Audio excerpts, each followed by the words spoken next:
They're going to do well. But last season, top 3 from every region, all uncon. This time, our winners from the Asia region were contested, and they absolutely swatted the opponent team away like flies and managed to take that first place slot over Lettuce, Doku, and Brian, who's in second place as well. If you look at the rest of the leaderboards, we'll see that kind of top 10 that shaped out on the Asia region with Q-Jack, Nitor, and Alice, ex-FNCS champions, also taking the third slot there. So congratulations to all these teams. Also, Alan Shimoki and Leaner as well, who were the previous season's FNCS champions. Not Leaner, unfortunately, because they picked up a new third for the team, but ex-champions on the region, all performing extremely well so far. But obviously, big congratulations to our current ones now. Yeah, that's crazy, man. We've seen some of the greatest teams of all time struggle to deal with players contesting them at their POIs and FNCS finals. Let's take a look at OCU, though, right? That was the other region that concluded. And as you can see, if you were watching yesterday, you'll actually know that Vortex, Jace, and Taysons sat in first place after day 1, and they remained in the first place after day 2. They are the FNCS champions for OCU. A brilliant performance, 399 points, 1 point away from hitting that big 400. If we take a look at the leaderboard as well, you'll see these guys absolutely walked away with things. You know, they had 3 victory royales. Nobody else, you know, had more than 1, I believe, right? So absolutely brilliant performance. They get the money as well, all to themselves. And all rounds, just great stuff.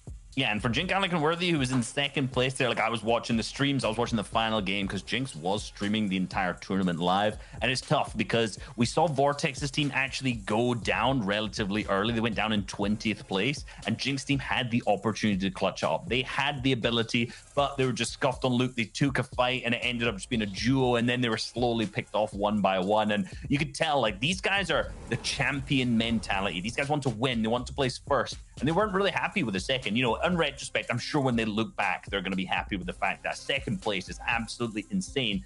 But these guys in the moment, you know, all they were rooting for was that first place. But unfortunately, you know, Vortex took it off them. And huge congratulations for Vortex, Jace, and Sons as well for obviously managing to do that best of the region.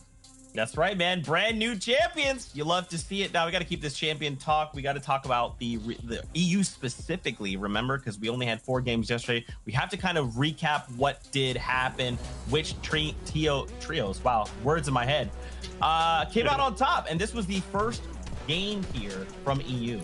Yeah, look, you know, third place team on the day yesterday was Nevs, Pink, Stompy. These guys definitely came to play. You know, we talked a lot about, you know, understanding their philosophy, how they choose to play, how hardworking these guys are, and it paid off for them, Reese.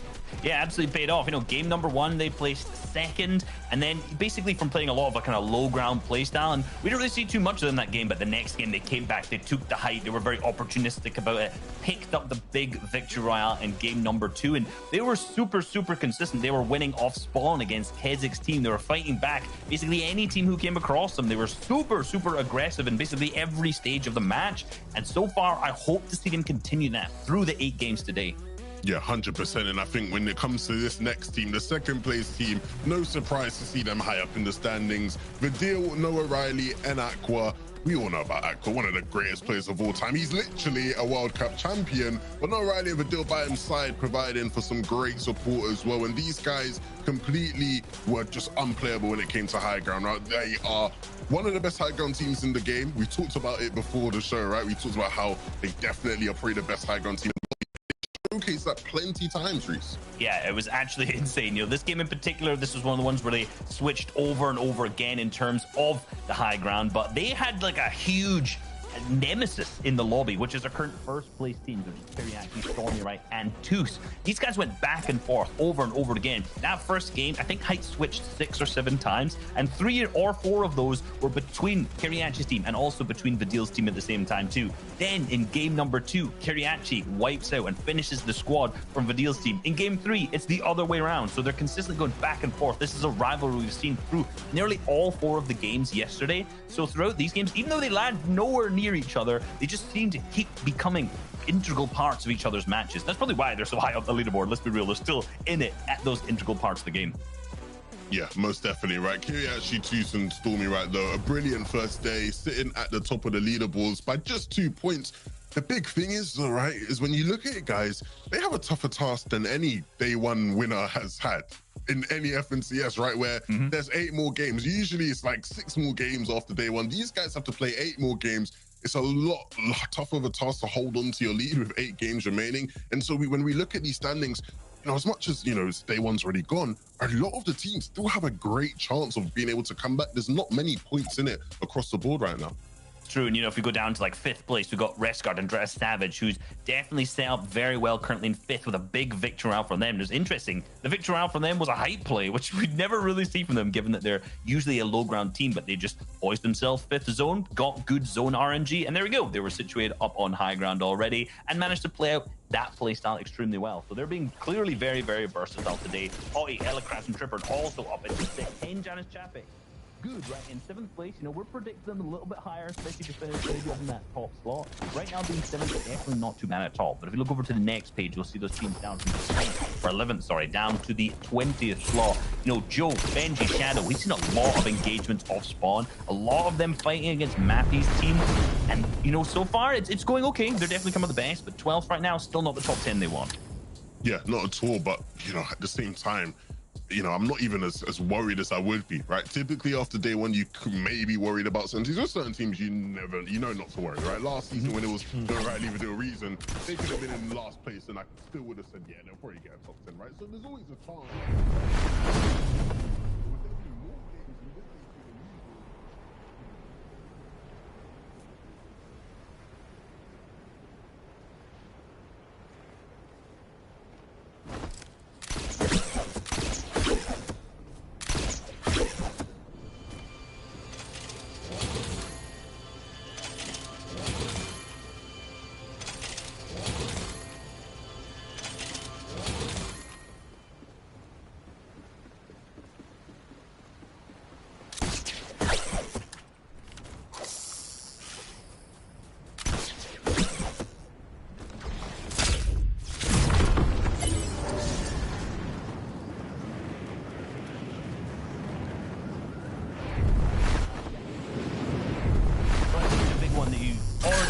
Was team switching up, right? We see Kizix down here in Lazy Lake. Originally, you know, they were a Holly Hatchery team. They landed there through basically all the qualifiers, and it seemed like they were going to be contesting there, but it comes, of course, game number 1 yesterday. Nah, we're going Lazy. And so far, look, we already mentioned Stompy's team first right now on the leaderboard, so you can do the maths and you can figure out how that's been going for Kizix's team, that switch up for them. But the problem is, in game 3 in particular, right, this fight between these two teams lasted way too long. So what's happening is you can see Tenzin's team right here in Catty Corner is uncontested, and also at the same time Retail Row is contested again by Force and McNup's trio. So there's two teams, which just leads basically if there's a good zone RNG, or if there's basically any time that they can see in the elimination feeds one team going down, they can push in, right? They can decide, right, we can third party either this fight or this fight. And exactly what we saw in game number 3, where Tenzin's team saw that Stompy's fight in Lazy Lake was going on too long. They could hear it. They had the audio cues going on. So they said, we're going to push on in. We're going to clean up, pick up 3 easy eliminations. So for today, for Stompy's team, we're going to have to hopefully see these fights be really, really fast, because if not, even if they win it, Tenzin's team could come in and just clean them all up.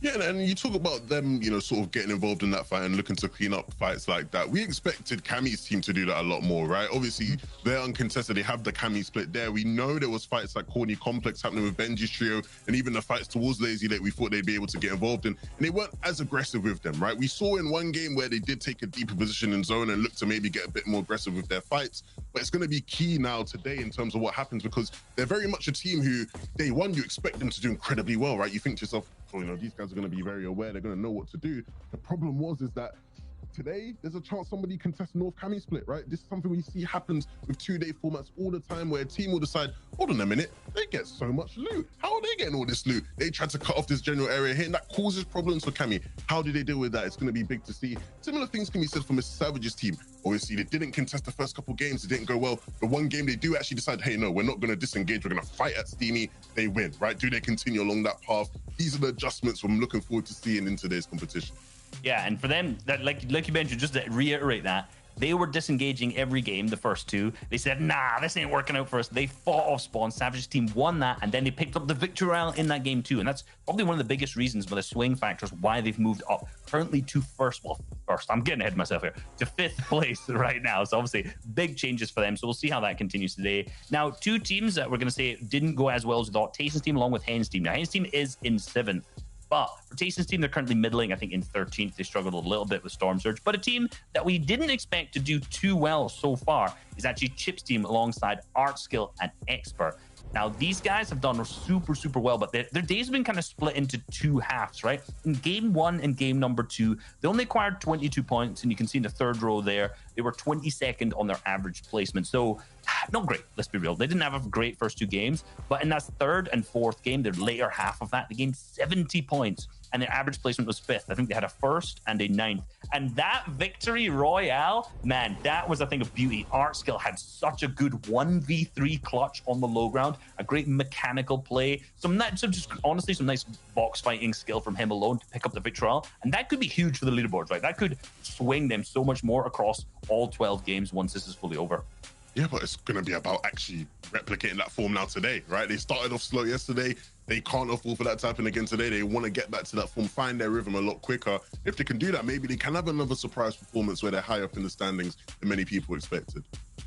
Man, we'll have to see. Now, really quickly, I wanted to touch on the predictions. We made these coming out of yesterday's day number one, but just a refresher, Hen, Janice, and Chapix, Levin, and Reese agreed. They're currently sitting in 7th, but boys, I mean, we have 8 games to play.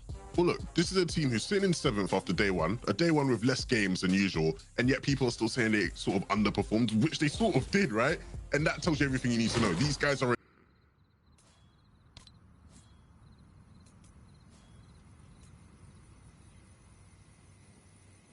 They probably would have worked on it and fixed it by now. I'm looking forward to seeing them.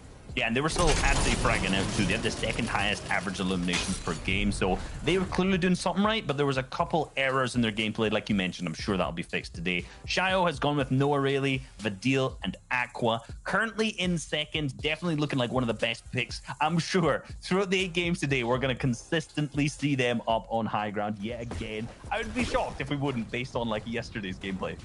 Yeah, and Sancho's gone with Tayson, Vino, and the reason another team where you probably don't have to worry about them just because they are such phenomenal players.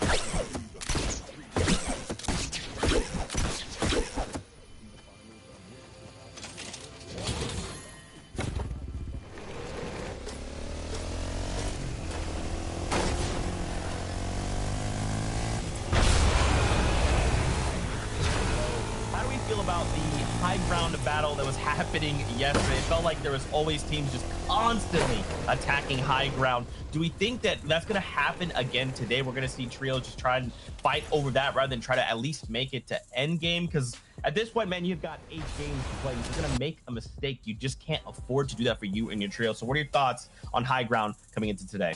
Well, I think obviously, you know, if you're someone who's maybe not as familiar with competitive, right, you're always sort of looking for win conditions, things that allow you to sort of win the game. And being on high ground deeper into the latter stages of the game is such an advantage, right, that all of these teams are constantly sort of looking at opportunities to grab it. The problem that we will find is that there's one team in particular, Aqua, you know, Aqua Vadil, sorry, and Noah Riley. They are so oppressive when it comes to height. They want it more than anybody else. They do. Trust me, believe me. They want it more than everybody else. They make it so difficult for anybody else who's looking for height. And so I do expect to see a lot more of these battles and a lot more people failing because those guys just go and take it most of the time. Yeah, that's what we saw yesterday. And there was, like we mentioned, roughly at least 5 teams whose main strategy was to go for height. Not even just the teams who were just going for it, which in contrast to any East, there was basically just Saf's team who was the only one going for it. There was opportunities for just free all the time. So the differences between each region so far across the games in day number 1 has been crazy. And so far, looking at that, how it's coming into today, it's going to be the same thing. Height's going to turn over and over and over again. And I'm sure Aqua's team's going to be the one who's on height most. Man, well, gentlemen, you heard the battle bus, which means we're getting ready to kick off day number 2 of the competition. Don't forget 8 games of Fortnite. But for now, let's go meet up with Sancho West and Shywager. There'll be our casters. So friends, say hello. Thank you so much, Zeke, Levin, and Reese. Welcome one, welcome all to day 2 of the FNCS Finals in EU. Now, 4 games were played yesterday, which means there are some teams at the top. We're going to need to run a marathon to hold on to their spot. For everyone else, a quick burst of speed, a sprint is needed to catch up. Sancho, who will come through on top in EU? The question will be who has enough gas, because there's 8 games here in day 2, and we are going to find out who is going to be the top of the EU region and be the FNCS champion. And already Tripper gets a knock on Mustache, so that's going to be interesting because that's happening up there at the Dinky Disc towards the Steamy Stacks area. And already, you know, Tripper, Hottie, and Edelcrest already started off hot here in day 2.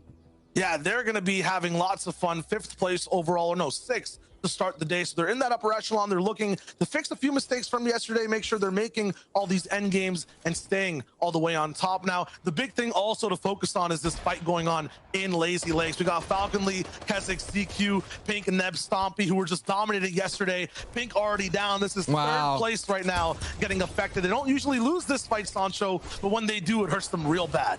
Yeah, this is like the wrong time. Looks like the slide is continuing over. It's like almost like a day 1 and day 2 slide that's happening right now for Pink, and that is our like top teams right now. And take a look at the board. There's action happening down there in Steamy, and also as well, you have the things at Retail Row. So all the battles that we kind of highlighted at the analyst desk are actually popping off right now.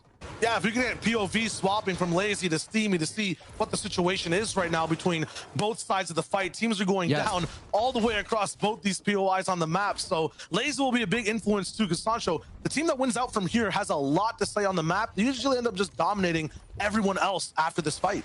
Especially that zone 1, take a look at it. It's right then and there, so it's going to be an opportunity there for that home zone. But yes, I agree with you. We're going to leave this moment here at Lazy Lake and take a look what is the next battle we're going to see. Yes, Falcon is sending down beams towards Nebs and Stompy. Looks like we're going to stay here for a bit longer, but I agree. Steamy Stocks, a lot of things are happening. Yeah, we'll see Falcon Lee just dive down as 3v2. So Nebs, Stompy, they're going to be a little bit of a disadvantage right now. ARs though in Falcon Lee's inventory. This is the cost of maintaining control of a POI. You don't get to loot as much, so Nebs and Stompy might have a little bit more firepower, affected though by this beam from Falcon Lee. Looks like Stompy has a parasite on his head that'll give him a lot of protection from any other shots coming in. Gonna be very interesting all around. We'll see what ends up happening next. Falcon Lee is just doing a very good job at staying back, making sure one exit from the south side of Lazy is being covered at all times. It's forcing Stompy and Nebs into this fight with Keswick and ZQ. It's glorious positioning from someone that just has ARs to work with. Just look at this. There's no way Stompy can run. They turn a box of a square into just a triangle with 3 sides only, and it's so much easier for his teammates to fight. Now getting close and personal with it. They're looking for the finisher. Falcon Lee going in. Shots from the side, though, blocked. This man is fighting Nebs was at 1 HP. He is so buttery though, slippery the whole way through. Oh no! He had to take a pickaxe out to deal with that one. The disrespect, plus the big elim to win out Lazy Lake. All this is happening, Shayo, it's because Void's trio is basically pushed out Falcon's trio out of Holly Hatchery. So you talk about parasites and whatnot, they coming from an alien biome and they're being the parasite to Pink. That's 3rd place, already going down so early and disrespected with the pickaxe. Yeah, we haven't seen it go that hard yesterday. That's hard. At all. It was very close. Yeah, it's hard. This time it's like it's personal. Hey, yo, this is overnight. This is only game 1. We have 8 here to go. Slow down, please. And this is the POV we're looking at. Not close to Holly Hatchery, really, but a very powerful one. Kiriachi to Stormy right on your screen right now. 1st place after the first day. I mean, they had their hands in so many cookie jars. End game playing just phenomenally, early game as well with crazy splits. They kind of own an entire hemisphere of the map, Sancho. This split they have from, you know, Sludgy Swamp all the way to Logjam, it's ridiculous. Very much so, and considering that Save It Trio is there, you saw their little pink arrows, and I was looking at the VOD reviews, and I thought, well, you know, why not Save It Trio? They're the ones that would be under the bullseye of Two's Kiriachi Stormy, but so far there's been a mutual agreement in terms of just gameplay, not letting them, you know, they're not crossing swords right there, so it's quite interesting to see. I would think, like, if Kiriachi is desperate for Storm Sword attacks, he would definitely go into Save It. And just to give you an update, as we're going back to Lazy Lake here, Malibuca's trio has been eliminated, and also Sai has been eliminated. So the battles out there at Steamy Stacks and Retail Row is still, I would say, going the momentum of the ones that were doing well in day 1. Absolutely. So a lot of same patterns we saw from the first day being repeated on the second. For Clement, Floki to Siptos. Kind of a good thing overall. They're looking to just try to further their lead, get inside that top 10, get into the conversation inside these finals. At least they're on their feet. You know, they're out there with Analyx and Misty Meadows, and just to see them rotate early to Lazy Lake, that's a pretty good sign for them here on game 1 here in day 2. Oh, very good point. Yesterday, they were having a lot of issues with these earlier fights. They went down, one of the first teams to go down on the entire field in the earlier game. So you're right, to see them actually moving, rotating. This is giving me signs of, classic Fulky Clement Decepto. So used to land all the way at Pleasant Park on the north side, Sancho. Maybe they're going back home. Hey, maybe that's where home is where you make it, though, when it comes to Fortnite. So Misty Meadows wasn't working out for them, but every time they did walk out of Misty Meadows, they were able to get at least 60 points in the game they were in. And the times that they didn't, they only got about 2 points or so. One thing as well in the feed seeing here, it's Central Mountains. Ingram is getting knocked there by the Backfee's trio. Yes, here's what I want to see. Zesty, Hyjo, and Backfee, they were all over the mid-map here. And it seems when you drop in mid-map, you have options. And right now, I did see this push before in the VODs. Ingram does try to push into the Aftermath, usually try to hangs out at the Defiant Dish area. But Ingram, Vox, and Buzz, they have not been getting Storm Surge tags up there on their perches. So they come down to get a box fight. Hey, and they're greeted. Vox and Buzz now a duo. Absolutely. And one big thing for this Loot Boy trio they're fighting, they're kind of taste testers. They like to get maybe one Elam or two and then run away. This is kind of surprising and different from day one to actually clamp down on a fight and see it the whole way through. Backfeed might be rudely interrupted by a shot. And oh, wow. Benji's winning on the backside. Tayson's now here taking height. There's suddenly 4 teams here in the matter of 4 seconds. Look at this aggression from Tayson coming all the way from Believer Beach, going right into the heart of the map here at the Aftermath. And yes, Benji's here too. It just shows you how much Storm Surge has been a factor, and teams are getting aggressive here to start day 2. Every time we saw a fight like this on day 1, it was disaster for all teams involved. So rightfully a good rotation from Reason, Vino, and Tayson to just kind of get away, look for any damage possible. 41 nice. Tag really good there for Surge, so they'll be on and honestly controlling everything in front of these 3 trios. 4, there's another one coming in from the back. Having a base launch, being able to just get ahead of everyone else, make your own room, it's so important. Looks like CL, Sapphic, Putrick, and Centric's Default are doing that, but they're kind of rudely interrupted by Chapix, Janice, and what I would assume would be Hen somewhere in the distance. Last night when I was casting NA West, I call these warp rotations because you would not believe that they were actually there. You're talking about Janice, Hen, and Chapix coming from Craggy Cliffs all the way down here south of central of the Corny Complex. Like, that's how much they are being so aggressive with these rotations. This is a new meta that's sort of developing. I mean, I was watching Arkram rotate all the way down from Believer Beach to Hydro 16 before even Zone 1 closes, bro. I mean, there's some players that want to survive the finals and maybe get a top 5. Janice, Chapix, 10, they want to own EU, Sancho. So yeah, they might be dropping near Craggy, but the whole map is their own, and it has been in a previous FNCS season. Now, they didn't win last season. They're trying to get it done again now to get that 2 under their belt. We'll see if it's going to be possible. We'll also have Benji here, who, fan favorite rolling in. Everyone wants Benji to win. He's tried with so many different teams in the past, and yesterday to today, we were watching things that were looking pretty good. They had height in a few games. Now, though, off of this position, with these many trios around, we'll have to be very careful with what they do. And a veteran, they're being contested at Drop there, being contested at Corning Complex. It's been contested at Pleasant Park before in Season 4. And, yeah, we all want to see Benji do well. The thing is, they have been doing well. I mean, only 4 games is a small sample. In honest truth, when we're trying to do Valkyrie, I was like, okay, I mean, they had center position. They're doing really well. Maybe they kind of get swallowed by a rotation going to Zone 5. But still, these are one of the trios that they clean up a couple things. I think they're going to have a really good day, too. I think it's inflatable to use as well. That's going to be, I would say, our favorite item, right, of the season. It's been so cool to watch people rotate with it, go for crazy plays as well as some of those qualifier rounds. It's a nice clutch when it's needed, but that Sniper 2 in Benji's inventory, that can do a lot of damage. You have to watch the highlight for NA West of Arkram using that inflatable and surviving. Oh, so good. It's on the FN Competitive Twitter. You're welcome, FN Competitive Twitter. Definitely. So many good plays, so many highlights over the last day across all regions. Right now, the focus for all these players, even if they watched yesterday, is just surviving this crazy, weird freeze in time. There's so many different trios stuck here in Corny Complex. I don't think they assumed the zone would really pull all the way towards this east side on zone number 2. So this next rotation is going to be sticky for a lot. You got to get past this river. There's a high point of elevation, this bridge, and bridges are so hard to cross in finals lobbies. Someone always ends up going down, or you have to use a launch pad. Red Rush map, the Exteriors. I wonder what they do here.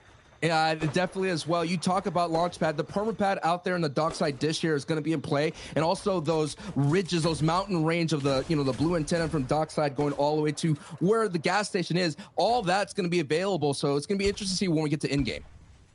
One big thing about the mid-game, which we're about to dive into, is Fortnite's unique kind of system that's in place to get teams active, to actually make competitive interesting in a sense. It's called Storm Surge. So basically, you'll have to deal enough damage or else the server starts to do damage. You have to be at a certain threshold above other teams. You want to make sure right now in the second zone, where the server wants to make sure there's going to be about 70 people alive, we have 90. So, 20 are going to have to go down. If you don't have enough damage done, you're going to start getting sniped. And here we go. Mr. Savage, this trio, 160 below. That might just fix itself because sometimes it takes a little bit to update, but it looks like it's staying permanent at 160 below. Nope. There it is. There you got 351. Man, this lobby's really stacked if it took that long to update. So 90 players, 20 need to go down. Savage, Riskguard, and Dreda, they're already above by 350 damage. Jerky might not be as lucky below. Many of the trios might get desperate. This is where we might see lots of fights break out. Savage, Riskguard, and Dreda making to those adjustments, taking the fight to Malibuca. That is that happened right in the tail end of like game 3 or so, going into 4. But I would agree with you. Savage and Riskguard and Dreda doing really well solving the Storm Surge issue. Remember, we're at the very outset, game 1, they were having those struggles. They split that steamy stacks here. And it looks like they're going to have a big struggle right in front of them. It is the defending FNCS champion, Jerky, Trulix, and Queasy here to bring the fight. This is a prime real estate Storm Surge area, and they want a piece of it. Yeah, look at the difference between two teams, too. Savage, Riskguard, and Dreda instantly turtle into metal builds. Meanwhile, Trulix, Squeeze, they're looking for ways to find any type of, empty holes inside this base, any way that they can actually get some free damage. These guys are going to turtle really, really hard and not let these guys in. This is going to be a very important moment. This is literally a battle that was happening from the previous season. That's first and second place. They just hit me right then and there. The scrum is still happening. So that is what's so exciting to see them go at it. Oh my goodness. A very exciting team being infected by Storm Surge. It's Fasroki, Void, and Karma. They were just being the thorns of the lobby here, and now Karma is going to have to do something here just to get any kind of points here, because placement points have not been doled out here. This is one of the hottest teams of day 1. Definitely this would be a huge cooldown for them, but look at the box fighting as we get an overhead look at what is happening here, like what Karma is dealing that's right behind them. Ingra, who got knocked previously at the aftermath, is still wounded here in this fight. We have Fleck and Doku and Bitfrost, or Kumo, coming all the way from Coral Castle here as well. This is nasty, and this is all the result of Storm Surge. Yeah, these teams not doing enough damage. As a result, they're getting punished by the lightning. And unfortunate, a lot of these teams are endgame clutch trios. Flecken included, and wow, Dog goes out. Mappy in front, they seem to be good for now, but Flecken needs to find some damage. He has a few minis to tank this, but 7 people need to go down. Queasy's trio got 2 knocks on Savage's trio. I gotta definitely keep an eye on that in the feed, because that's gonna be, wow, for Savage, day 2 is where they slowed down last season championship. Yeah, they had a very nice leg up in that last season too. This time they're in 5th place overall for Flecken, though. The POV we're watching right now, this is just trouble. And Storm Surge, it's still just raining down in front of 3 different people by himself. Still hasn't taken any player damage just yet, but that'll change in a second. All the teams rotating over from the West Coast are dealing with all these issues of that max pull, and another red rush. Asterios go down. It's up to Mappy. He has a purple pump. Yes. Able to use that power there and pick up his teammates, and he's going to be able to pick up his other teammates. The whole trio is going to be able to vibe, but now this is where the big oh no, because look, it is. They become not just Noah Riley is going to give him the capital N and the capital O. Now you're going to